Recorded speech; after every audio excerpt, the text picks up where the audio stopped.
মাদারীপুরের শিরক আখ্যা দিয়ে শতবর্ষী একটি বটগাছ কেটে ফেলার অভিযোগ উঠেছে স্থানীয়দের বিরুদ্ধে। সদর উপজেলার শেরখাড়া ইউনিয়নের আলম মিরারকান্দি গ্রামে এই ঘটনা ঘটে। গাছ কাটার ভিডিও সামাজিক যোগাযোগ মাধ্যমে ছড়িয়ে পড়েছে। খবর পেয়ে মঙ্গলবার ঘটনাস্থল পরিদর্শন করে উপজেলা প্রশাসন ও বন বিভাগ। দুপুরে সরেজমিনে দেখা যায় গাছটির গোড়ার দিকের কিছু অংশ এখনো অবশিষ্ট আছে, তবে এরই মধ্যে বেশিরভাগই কেটে ফেলা হয়েছে। স্থানীয় সূত্রে জানা যায়, গত কয়েক বছর ধরে গাছটি ঘিরে স্থানীয়রা নানান কর্মকাণ্ড করে আসছিলেন। স্থানীয় মুসলিম ও সনাতন ধর্মের কিছু মানুষ মনের বাসনা পূরণ, রোগবালাই থেকে মুক্তি, সন্তান কামনা সহ নানান বিষয় নিয়ে মানত করতে নেই গাছে।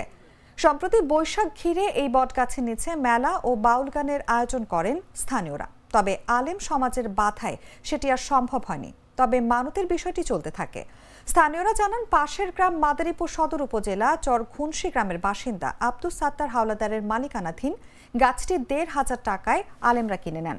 সেই টাকা স্থানীয় মসজিদে দেবেন বলে জানিয়েছেন তারা। তবে বিষয়টি নিয়ে কথা বলতে রাজি নয় স্থানীয় আলেম সমাজ।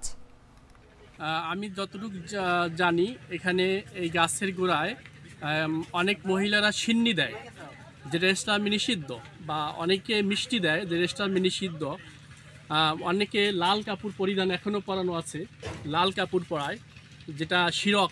আল্লাহ পবিত্র কোরআনে এই শিরক করা নিষিদ্ধ করা হয়েছে। মানে এই এলাকার মানুষ যদি মনে করেন এই যে কার সন্তানের অসুখ বিসুখ হইতো, কি ওই যে জল প্রসূতি উঠতো, কি কার কোনো ক্ষতি হইতো, তাহলে হেরা নিয়ত করলে ওই দিকে একটু মাটি নিত, কি একটু ওই সিনিমিনি মানতো, ওইটা দিলে আবার ওইটা মুক্তি হয়ে যায়।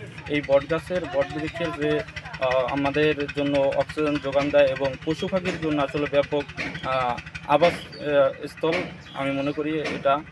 আমি সকালে শুনি যে বটগাছ কাটতেছে, ওইখানে পরে আমি গেছি, যাইয়ে দেখলাম যে কিছু হুজুরাও দাঁড়ান গিয়া, আর যে গাছের যে মালিক সেও দাঁড়ান গিয়া। পরে আমি বললাম যে ছত্রকা গাছটা কি করছেন?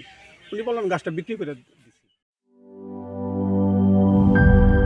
সিল্কোর সিল্ক অ্যান্ড শাইন, যাতে আছে আর্গান অয়েল ও ওট প্রোটিনের গুডনেস, যা আপনার চুলকে রাখে হেলদি অ্যান্ড শাইনিং।